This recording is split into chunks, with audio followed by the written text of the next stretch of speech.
I have started over so many times in my life, but navigating starting over in your 20s is completely different than doing it as a child.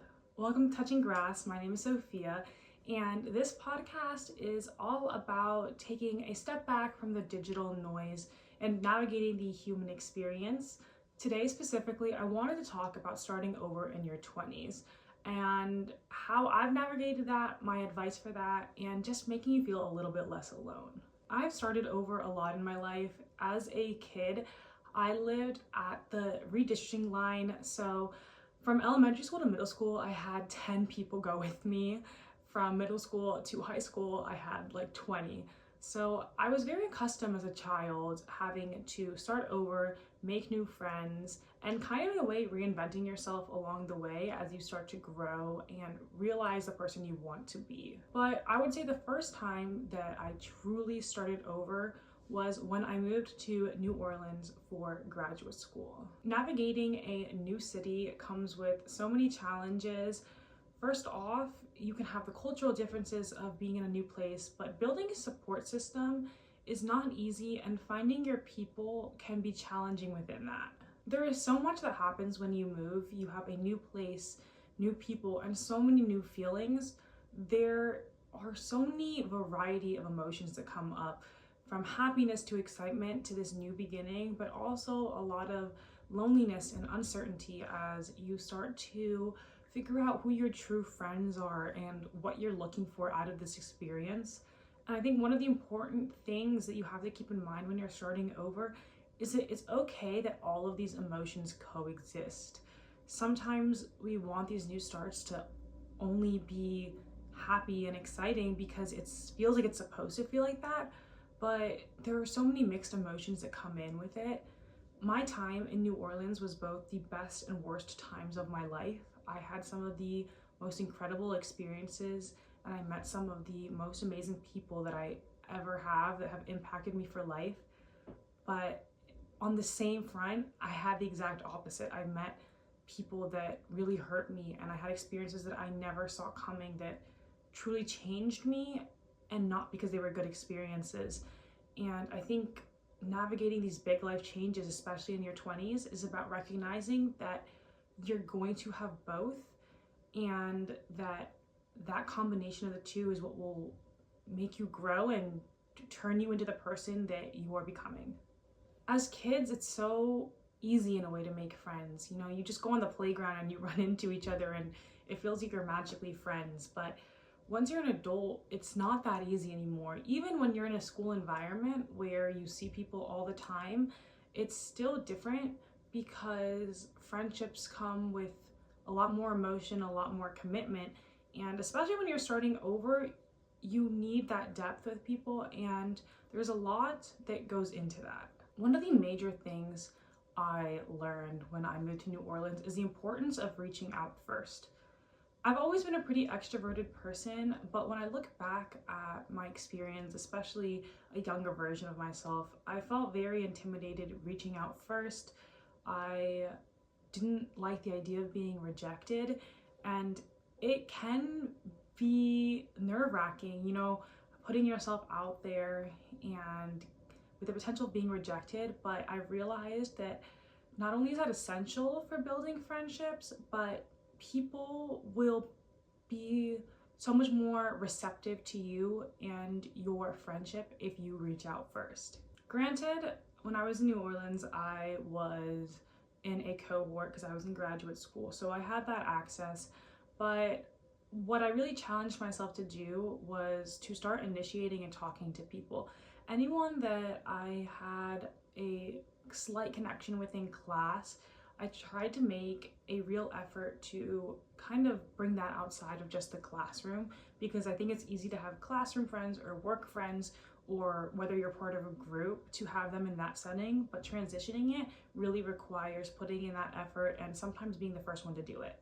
I think one great way to do this, to kind of put the pressure off, is start by inviting them to a group activity, whether that is a party at someone's house if you're hosting, or going out. It could be some music, a bar, and doing it with a group can really help.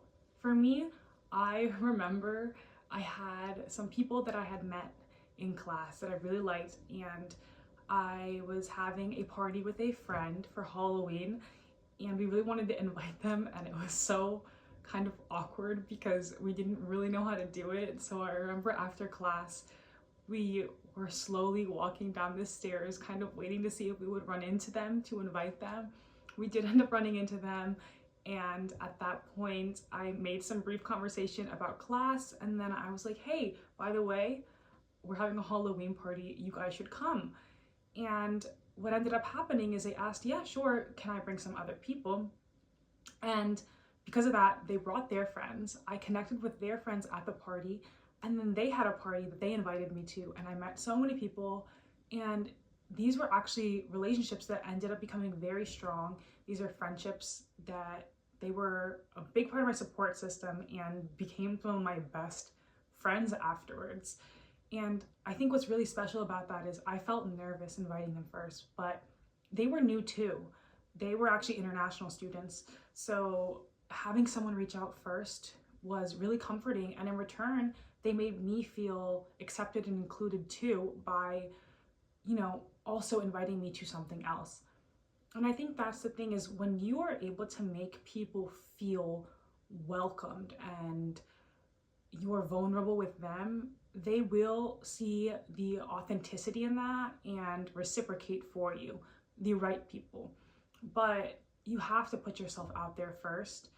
I had another friend that I did something very similar with, where I felt kind of childlike in the way that we met, because we kind of just ran into each other at the bar by accident. She was walking by with a group of people, and I thought I heard them say something. I turned around, and we both looked at each other at the same time, and we just kind of started talking and said hi. And to transition that, one day I invited her out to listen to some live music, and from then on we were able to kind of have a more natural way of becoming friends.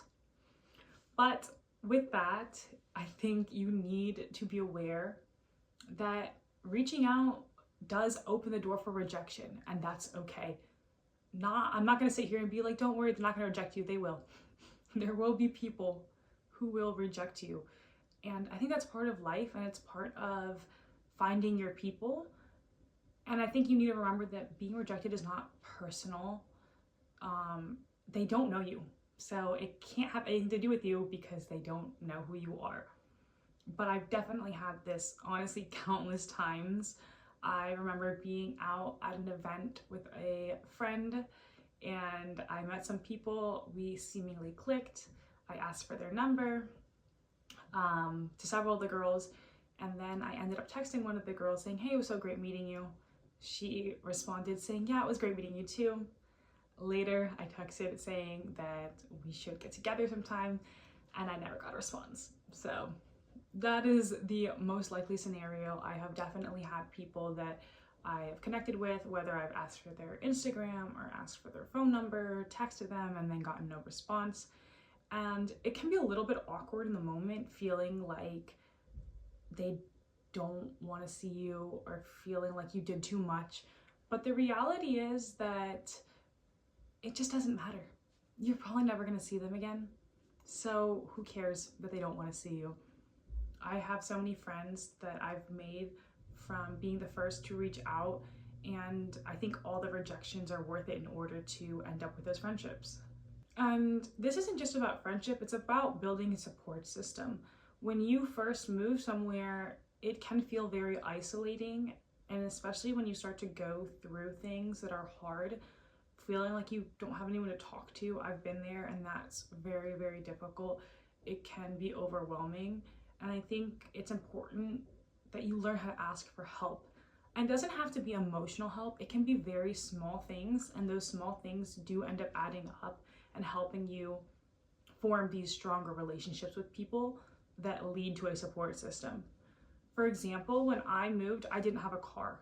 So I would ask people to drive me to the grocery store.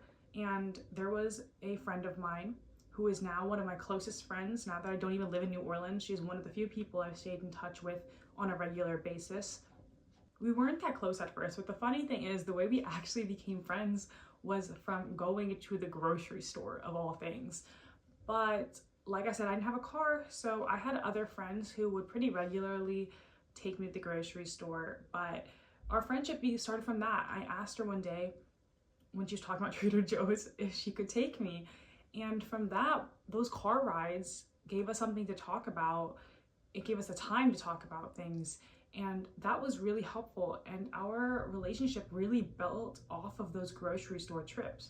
She started telling me about her relationship and what was going on there. And I would be vulnerable with her too about things I was going through. And just those grocery runs were the foundation to a friendship that then turned into more, where you can ask them to go to a party with you. You can ask them to go do something during the day. And it's such a great way to progress in a friendship and kind of have a natural progression there. And people are more willing to help than you think. And if they're not, remember that they're not going to be the person who's going to build your community either way.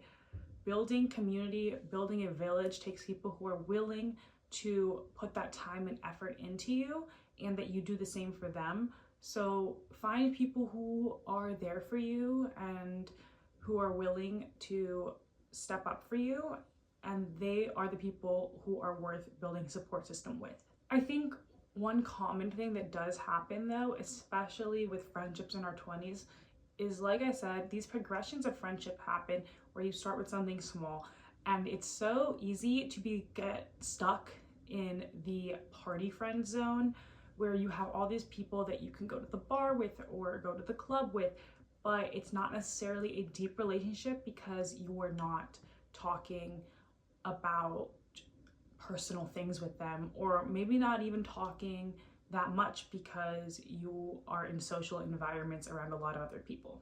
Having party friends is not a bad thing, but it can get lonely if you don't have anything outside of party friends.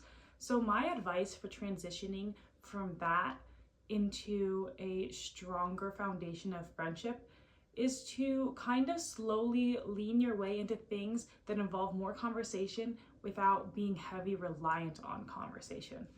And what I mean by that is, like I said, parties, there's a lot of people. You don't need to talk a lot. But after that, you can transition to asking them to go do an activity with you during the day. Let's say a farmer's market, maybe there's a festival nearby. And this can be really easy because you start to be able to have conversation with them, but there is still the surrounding environments that kind of helps you have topic of conversation even when conversation isn't flowing, because you're trying to figure out if these people are your people. You don't know yet. So you can talk about the vegetables, talk about the festival.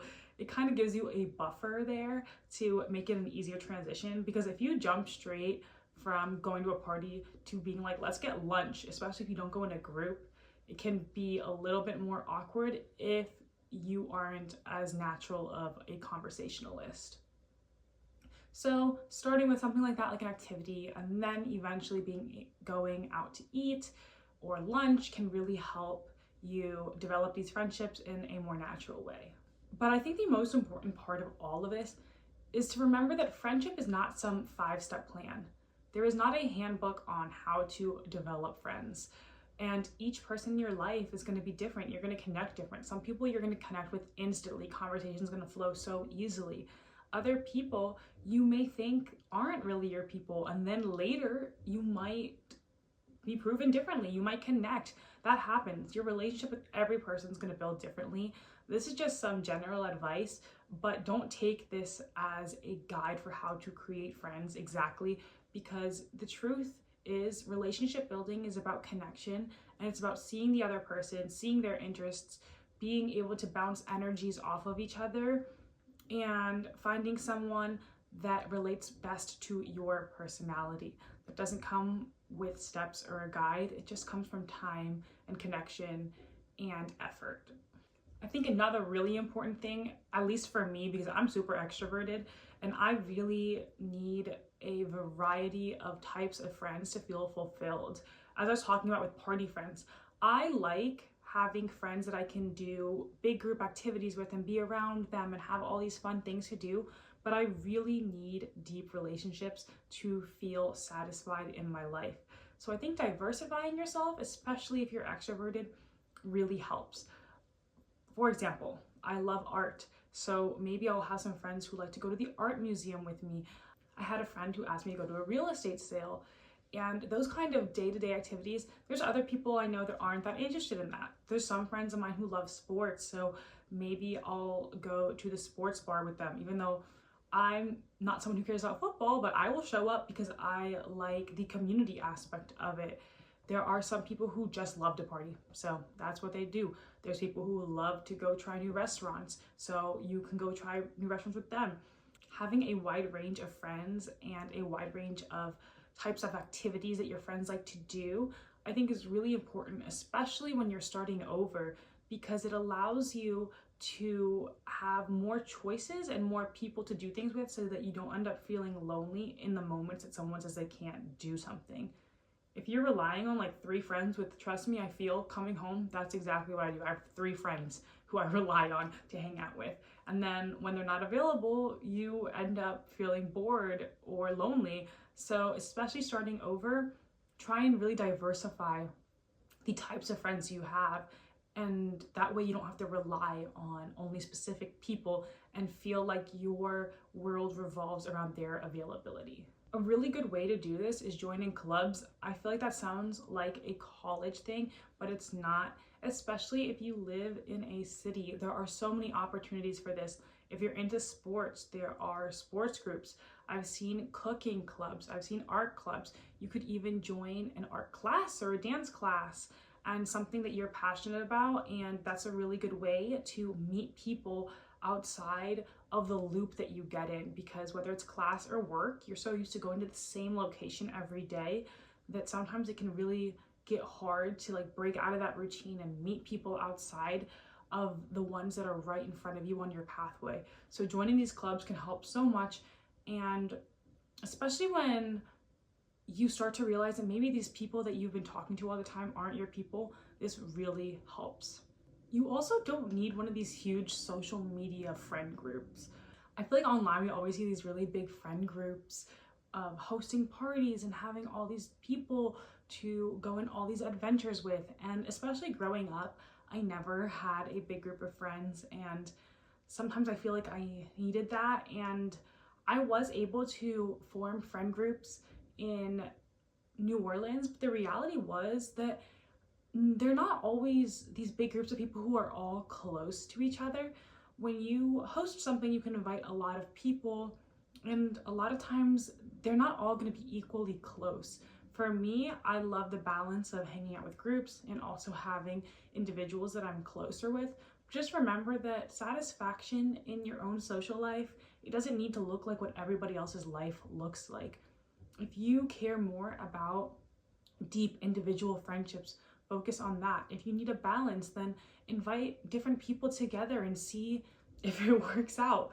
But you don't need to look like this picture perfect life to be satisfied with what you have. And I think that's really important now as people start to post all these pictures and it seems like everyone has these perfectly happy friend groups. Some friend groups are happy, some have a lot of drama.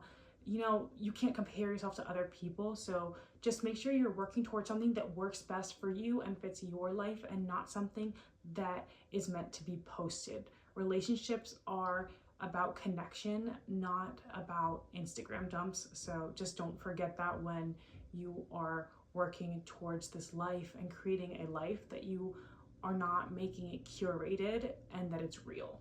A few weeks ago, I put out an episode called Inconvenience Yourself for Your Friends. And I think this topic really applies here too, with what I was talking about, diversifying your friends. When you also want deep relationships, it also requires you putting yourself out there and carving out the time. So just make sure also that if you want a village, I've seen people say this, you have to be a villager. If people are having a hard time, be there for them. If people are having a great time, celebrate them, show up for their birthdays, throw them a party for their promotion. It takes putting in that effort and showing people that you notice them, not just in the good, but also in the bad, and that you're willing to celebrate them, for them to do the same for you. So if you want these strong foundations, make sure that you aren't just taking the time to see them when it's convenient for you. Choose the people that you connect with the most, see who you think you would have deep relationships with, and make sure you're pouring into them in the way that is needed in order to build those relationships. I've talked a lot about relationship building and just developing those groups when you move, but I think one of the most essential pieces of just starting over is being okay with being alone. You are going to spend more and more time alone as you grow up. Obviously, if you have roommates, you might spend time with them, and this may not be true, but being alone is so helpful. First off, it allows you to process your feelings and understand yourself and grow more, but also there is so much in this world to do that why wouldn't you do it with yourself? People aren't always going to be available. People aren't always going to want to do the activities that you want to do. Do them anyways, okay? I did so much in New Orleans. People always are in shock over how much I did. Even after my first year, I had people who went to undergrad at Tulane and they were like, you've done more in a year than I did in 4. And that's because I've never cared about doing stuff alone. I would take the streetcar downtown and go to a museum if I wanted to. I would try all the coffee shops I wanted. I would go to the art museums. I would go to the park. Do things by yourself and enjoy it. Don't rely on people for your own fulfillment. Yes, as human beings, we are social and we need those relationships to be satisfied, but you don't need them all the time. You should be able to go and enjoy this life without other people, because otherwise you are going to make yourself more sad. Loneliness doesn't need to be from being alone. You can be alone and be happy. And I think sometimes even just walking around by myself, the small interactions that I get with people, saying hi and talking to people on the streets, that makes me really happy too. And that fuels me socially as well. So do stuff alone, enjoy it, go at your own pace, because when you're with other people, you are constantly thinking about them or catering to them. Do whatever you want. Go shopping, go window shopping and look at all the stores and just enjoy looking at all the knickknacks. Whatever your interests are, there is so much to do when you move, and you deserve to be able to enjoy that and see your new home without having to rely on others. I remember when I first went to college as an undergrad at 18 years old, I felt like the first 3 weeks of college, everyone was so desperate for friendship, right? Everyone was starting over. Everyone was talking to everyone. Everyone was putting their best version of themselves forward. And that can make you become friends with people that maybe you weren't supposed to be friends with. And trust your intuition. I had a friend group my freshman year that completely fell apart by the end, and none of us ended up really staying friends. There's a couple people that I still talk to, but the reality is this is a very common experience. Almost everyone I know is no longer friends or didn't come out of college with the people that they started with, because it takes time to find your people, and that's okay. But just remember that it takes time, and when you start seeing red flags in people, and it doesn't even have to be a major red flag, it can just be like, these are not my people, be brave enough to step away. And that's why being okay with being alone is really important, because if you're not okay with being alone, you are way more likely to stay in a situation that you shouldn't be in. When I was in New Orleans, I definitely got stabbed in the back by people that I thought were my friends. And like I said, it was genuinely like the most traumatizing thing that I had been through, some of the things that I went through while there. And I think sometimes our intuition starts to tell us things in the beginning where we're like, this person is not for me. And we try and convince ourselves that we're being dramatic, or because we want relationships so badly, we just put up with it until it reveals ourselves why. So just trust your instincts. And it's not about going in and thinking that everyone's bad, because they aren't. I think the majority of people are good, and the majority of people are very supportive. But you need to be wary of, when you're starting over, don't let loneliness make you choose the wrong people, and don't ignore your own instincts, because they're there to protect you. A hard part of starting over is finding people that you connect and trust, but you will get there. And when there are bad things that happen to you, you will also realize who is there for you, because they will support you through that, and that will strengthen your relationships. So the reality is, it usually is a bumpy ride. Starting over doesn't come with ease, and it's not a straight line. You're gonna have to navigate it. You're gonna have to figure out who your true friends are. So be prepared for that, but realize that there is so much beauty on the other side, and that you will grow in a way that you could have never seen coming when bad things happen. And then the good things will make you grow even more, and it will just make you realize that life has so many aspects to it, good and bad, but that's what makes the experience special as well. One of the last topics I wanted to touch on for this, which I think could be a little bit controversial maybe, I'm not sure, is I recommend not getting into a romantic relationship early on into starting this new life of yours when you move. If you happen to meet someone that you truly connect with, that's great. I'm not going to tell you to not get into that, because I think you should if you find someone who really is your person. What I'm saying with this, with romantic relationships, is that you need to give yourself time to develop relationships. I think it's so easy when you move somewhere, and I see this all the time, that people immediately jump on the apps and start dating around because they don't want to be lonely. So it's a really easy way to find support by jumping into a relationship. However, relationships take a lot of time and effort, and this can take away from you developing a support system outside of your romantic partner. The last thing you want is to end up dating someone and then breaking up, and then once they're gone, realizing that you never developed relationships outside of this partner. And that's why I say I think it's best to take all that energy that you would put into someone else and put it into yourself, put it into all these new people, these new experiences, into growing yourself first. And that way you are already a complete person before having to go and feed your energy into building something else. You will be a much healthier partner and a much happier person if you are fueling yourself from every aspect. It's definitely not impossible to be in a relationship and also create these new friendships and such. So that's why I say, if you end up finding the right person, by all means, like, I'm not going to stop you. It's your life. You should do that. You should be able to have it all. I just think that we need to be careful about not jumping into relationships out of loneliness, because that can be very common when starting over, as a way of making life easier for yourself. But you want to make sure that you feel fulfilled in your new life, and that comes in every aspect, not just romantic. Starting over comes with so many things, and I think they can be a lot of pain when you start. You can feel rejected. You can have people who stab you in the back, who hurt you. But I think ultimately, when you keep pushing forward, when you put your time and energy into creating the life that you want, becoming more of the person that you envision for yourself, being the friend that you want to be, it is so incredibly fulfilling. And you get to be so proud of everything.